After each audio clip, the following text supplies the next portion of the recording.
E aí, galera, estamos aqui em mais um grupo de estudos de Go. Casa cheia hoje, 10 pessoas aí com a gente. Já estamos se divertindo, já falamos besteira pra chuchu. E hoje temos algumas coisas legais para mostrar. Vamos continuar o projeto da semana passada, ver mais umas coisinhas, alguns detalhes. E vamos também. Hoje tem um anúncio legal. Hoje nós estamos no 25º aniversário, né? Hoje, dia 27, 25º aniversário do FreeDOS. E assim, a gente tem uma paulada de velharia aqui com a gente, né? Tem o pessoal da velha guarda e a gente gosta do FreeDOS, sinto muito, é legal pra caramba. Então eu não podia deixar de anunciar. Tá aqui 25 anos. E uma coisa interessante, esses caras, agora que eles têm 25 anos, eles desenvolvem o DOS há mais tempo que a Microsoft. Porque a Microsoft parou de desenvolver o DOS. Então eles ultrapassaram a Microsoft em termos de quanto tempo tempo corrido de desenvolvimento de DOS, né? Não idade, mas tempo corrido. Enfim, sensacional, o ambiente DOS completo, open source, como tudo deveria ser. Muito estável mesmo, para você jogar aquele Doom, aquele Wolfenstein, que você não larga e tem lá num disquete ainda. Enfim, vamos embora. Hoje, continuando o projetinho da semana passada, né, a gente estava imprimindo na tela caracteres, aí eu coloquei aqui uma fonte IBM já mais correta, e eu comecei a trabalhar com as coisas mais finas de você emular um terminal, né? Tudo escrito em Go, claro, nossa linguagem do coração. O terminal que eu quero emular, talvez a gente tente emular outros, mas o primeiro, né, é aquele terminal, falando no FreeDOS, né, aquele terminal do VGA padrão. O VGA padrão, as letras tinham 8 bits de comprimento, né?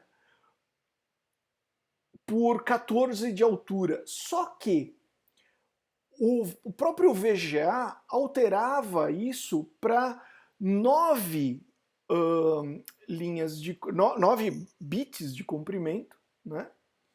E 14 de altura. Esse nono bit, esse pedacinho que ele pulava na tela, era para dar o espaçamento entre uma letra e outra, e ele fazia isso automaticamente. Então, uh, o caractere mesmo tinha só 8 bits, a linha tinha só 8 bits, mas ele tinha mais um bit extra, que era o próprio hardware que tomava conta de pular esse espacinho. E tinha uma lógica para isso. Essa lógica era que se fosse o do bit 190, do bit não, né? Se fosse do caractere 192 ao 223, ou seja, aquela faixa de caracteres gráficos, ele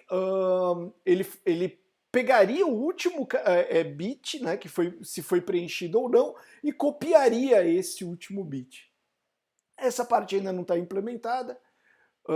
Vou fazer isso quando tiver uma horinha livre. Mas hoje tem outras coisas legais aqui para mostrar, que esse exemplo já está bem mais rebuscado, ele já faz bem mais coisas que o exemplo da semana passada.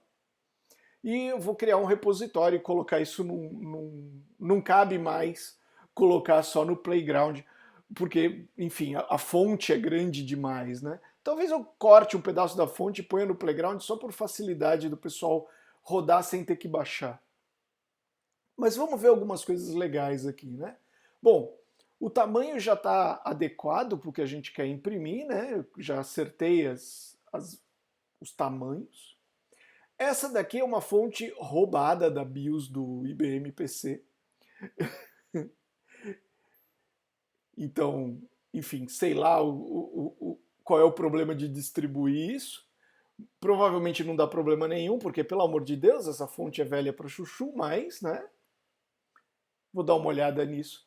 Ahn, e aí algumas mudancinhas na nossa rotina de impressão, né? Nós continuamos com a nossa Drawpix, que vai imprimir o pixel na tela. Uma curiosidade, pixel não é uma coisa muito bem definida. Pixel significa que é um componente de uma imagem. Então ele pode ser qualquer coisa, ele pode ser um quadrado, ele pode ser um quadrado maior, é qualquer granularidade, é qualquer componente de uma imagem. Uma coisa interessante. Uh, a gente sempre pensa no pixel como aquele pontinho de luz no fósforo da tela, mas, enfim, a definição é mais abrangente que isso. Ou pelo menos eu penso como um pontinho no fósforo da tela. É o Vinícius, né? Bom, aí a gente tem a nossa Drawchar, que usa a Drawpix várias vezes, e aqui já está implementado para ela imprimir, por enquanto, né, para ela colocar um X no nono bit, que é aquele bit de separação, que por enquanto ele só vai colocar o X só para a gente poder ver, esse aqui é o nono bit, e ainda não está implementado o código para copiar o oitavo bit para o nono bit quando for uh, o caractere gráfico, né? Quando for aquele da faixa de caracteres gráficos. Uma coisa interessante que a gente vai precisar melhorar muito nessa rotina aqui, principalmente da Drawchar, é que essa função imprime a tela inteira. Qual que é o problema de imprimir pixel a pixel a tela inteira? Bom, a tela padrão do VGA, ou seja, 80 colunas por 25 linhas, tem 2.000 caracteres. Né? E aí é só fazer uma continha e você chega rápido em milhões de vezes que você tem que imprimir isso. Por que milhões de vezes? Porque a biblioteca gráfica que nós vamos usar, a Ebiden, ela é feita para jogos e ela, por padrão, trabalha em 60 FPS.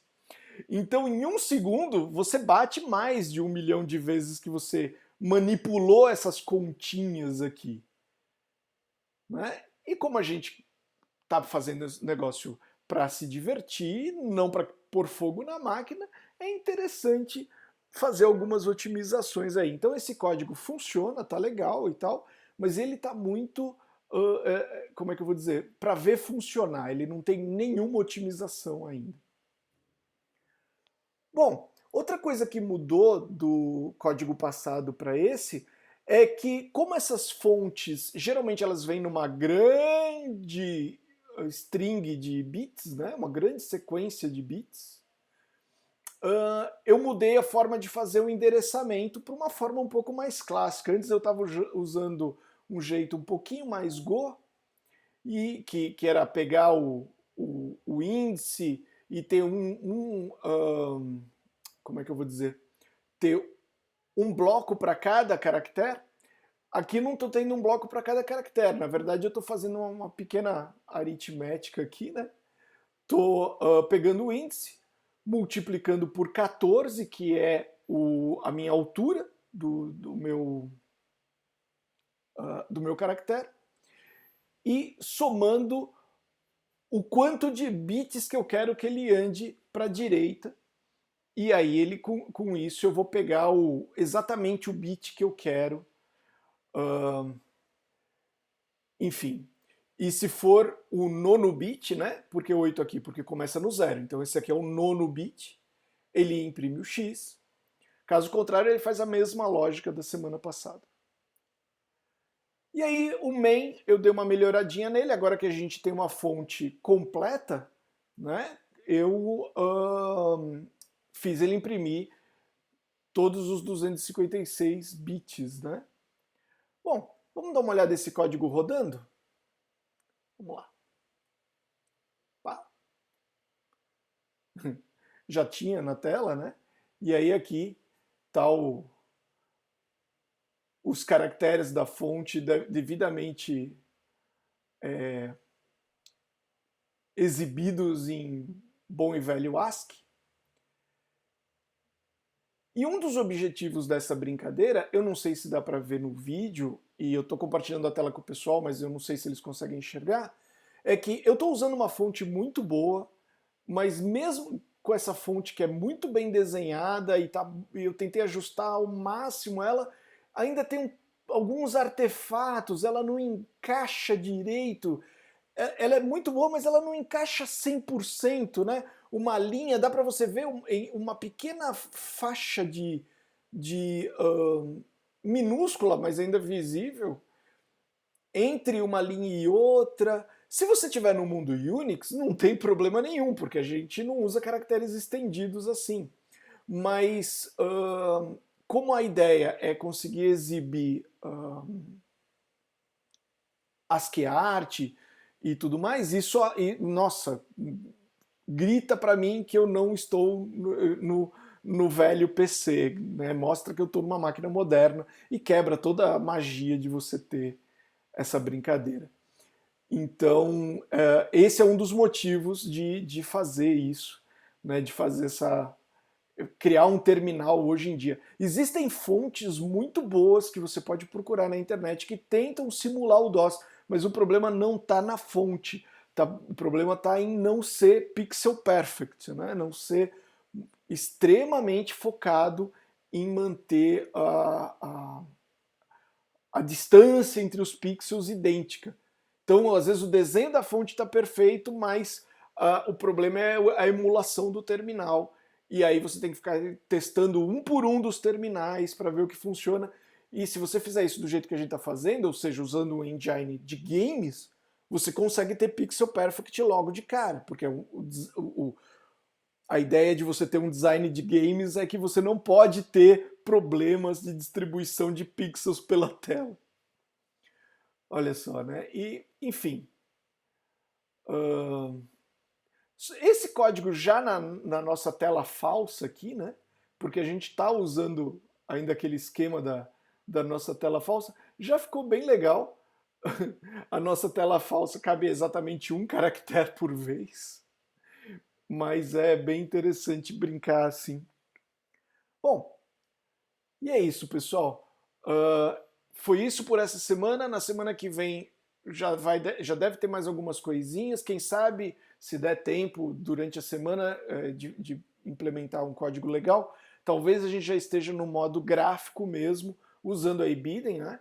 E eu vou botar o link da eBidden também para quem já quiser ir dando uma olhada. A gente já falou dela em vários grupos de estudos. Ela é legal porque compila para web e tudo. Se der tempo, quem sabe na semana que vem a gente já consegue exibir alguma coisa num ambiente gráfico mesmo. Hoje a gente está ainda só no modo pseudo-texto aqui. Enfim. E é isso. Até semana que vem, galera.